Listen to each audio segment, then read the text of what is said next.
ఈరోజు మన ఆశ్రమంలో అన్నదాన కార్యక్రమం చేసేవారు అడ్డూరి అప్పారావు గారి జ్ఞాపకార్థం వారి భార్య లక్ష్మి గారు, కుమారులు అనిల్ కుమార్ మరియు దుర్గా ప్రసాద్ గారు మన వృద్ధులకు భోజనాలు ఏర్పాటు చేశారు.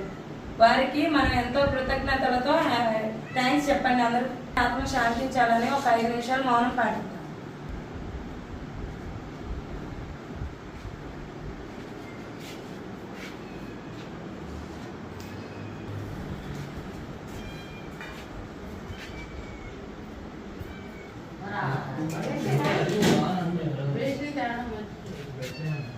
గట్లేవండి